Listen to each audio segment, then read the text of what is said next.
Assalamualaikum warahmatullahi wabarakatuh. Saya Najla Desvira Maharani ingin menjelaskan materi tentang metabolisme. Metabolisme rangkaian reaksi kimia yang terjadi di dalam sel makhluk hidup. Adanya tujuan metabolisme: yang pertama, mengubah zat makanan menjadi energi untuk menjalankan proses seluler. Yang kedua, mengubah makanan menjadi bahan penyusun protein, lipid, asam nukleat, dan beberapa karbohidrat. Yang ketiga, pembuangan limbah nitrogen. Reaksi yang dikatalisis oleh enzim ini kemungkinan organisme untuk tumbuh dan berkembang biak, mempertahankan strukturnya, dan merespon lingkungannya. Di sini ada metabolisme itu ada dua, anabolisme dan katabolisme. Perbedaan pada anabolisme dan katabolisme itu tujuannya di anabolisme menyusun senyawa, tujuan katabolisme memecah senyawa, menyusun dan memecah. Ciri pada anabolisme itu endergonik, ciri katabolisme exergonik. Energi pada anabolisme memerlukan energi, pada katabolisme melepas energi. Contohnya pada anabolisme fotosintesis, glikogenesis atau pembentukan glikogen dari glukosa, sintesis karbohidrat, protein, lemak, dan asam nukleat. Contoh pada katabolisme respirasi atau memecah glukosa. Kalau di anabolisme kan pembentukan, kalau di katabolisme memecahkan. Terus proses pemecahan glikogen menjadi glukosa kembali, dibentuk kembali. Selanjutnya ada enzim. Pengertian enzim: senyawa protein yang berfungsi sebagai biokatalisator reaksi kimia yang terjadi dalam makhluk hidup. Komponennya enzim lengkap, holoenzim. Komponen protein apoenzim, komponen non-protein yang terdiri dari komponen organik yang terdiri dari gugus protetik dan koenzim. Komponen anorganik disebut kofaktor.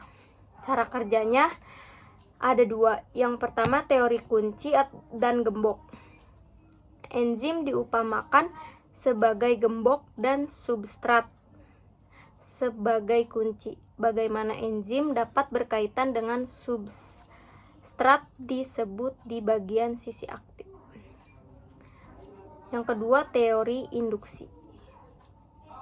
Sisi aktif enzim bersifat fleksibel sehingga dapat berubah bentuk menyesuaikan bentuk substrat. Terus ada metabolisme fotosintesis. Faktornya itu yang pertama intensitas cahaya. Intensitas cahaya yang tinggi akan meningkatkan laju fotosintesis. Namun jika terlalu tinggi, intensitas cahaya dapat merusak klorofil dan menyebabkan sel daun mengalami dehidrasi atau kekeringan cairan. Yang kedua, panjang gelembung cahaya. Proses fotosintesis menjadi lebih cepat jika terpapar cahaya tampak biru ungu panjang 450 nm dan cahaya merah yang menjadi 680 nm. Yang ketiga, konsentrasi CO2. Peningkatan CO2 untuk fotosintesis tumbuhan tidak akan berarti jika lingkungan sudah cukup CO2, tetapi jika CO2 terlalu tinggi di lingkungan, maka respirasi tumbuhan akan terganggu. Yang keempat, suhu. Fotosintesis berjalan baik di kisaran suhu 25 derajat sampai 39 derajat Celcius. Yang kelima, ion anorganik. Ion yang dibutuhkan untuk membentuk klorofil adalah NCl, bla bla bla bla. Yang terakhir, zat inhibitor. Zat inhibitor akan menghambat proses fotosintesis. Contohnya SO2 hujan asam, herbisida atau pembasmi tumbuhan liar. Tempatnya di fotosintesis berlangsung di dalam kloroflas. Ada membran dalam, grana, lumen, membran luar, tilakoid, stroma. Klorofil adalah pigmen hijau yang ditemukan dalam organisme fotosintesis yang berfungsi untuk menyerap cahaya. Di dalam kloroplas, klorofil terletak di membran tilakoid. Selanjutnya, katabolisme aerob. Aerob adalah respirasi sel yang membutuhkan oksigen. Ada glikolisis, siklus Krebs, dan transport elektron.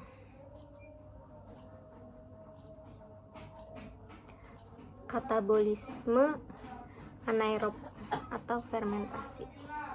Proses pembebasan energi yang tersimpan dalam bahan bakar organik. Contohnya itu karbohidrat melalui reaksi tanpa menggunakan oksigen. Menggunakan asam pirufat 3C atau astaldehid 2C sebagai aksetor elektron akhir dan meningkatkan H+. Sekian yang bisa saya sampaikan. Assalamualaikum warahmatullahi wabarakatuh.